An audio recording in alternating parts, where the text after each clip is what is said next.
গায়ের রং একেবারে দুধের মতো সাদা, সোনালী চুল, অথচ তাকে গোসল করাচ্ছেন শ্যামবর্ণের এক নারী। এমন দৃশ্যের একটি ভিডিও সামাজিক যোগাযোগ মাধ্যমে ব্যাপকভাবে ছড়িয়ে পড়েছে। পোস্টে দাবি করা হচ্ছে, ওই গ্রামে শিশুটিকে অনেকেই ঈশ্বরের দূত বা দেব শিশু বলে মনে করেন।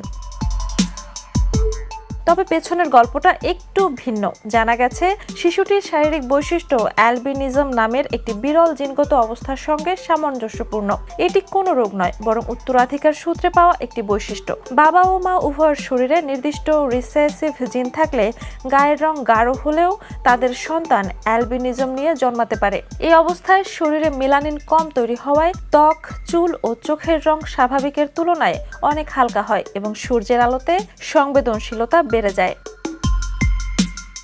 ঘটনাটি ভারতের একটি গ্রামীণ এলাকার বলে দাবি করা হলেও পরিবারের গোপনীয়তার স্বার্থে নির্দিষ্ট গ্রাম বা জেলার নাম প্রকাশ করা হয়নি। বিশেষজ্ঞরা বলছেন, ভারতের কিছু অঞ্চলে বিরল শারীরিক বৈশিষ্ট্য সম্পন্ন শিশুদের ঘিরে নানা ধর্মীয় ও অলৌকিক বিশ্বাস প্রচলিত থাকলেও এগুলো বৈজ্ঞানিকভাবে প্রতিষ্ঠিত নয় এবং মূলধারার হিন্দু ধর্মীয় বিশ্বাসেরও অংশ নয়।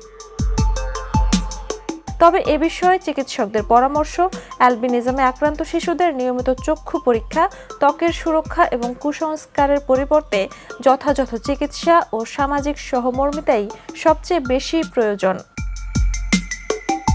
Jhuma Mridha, the news.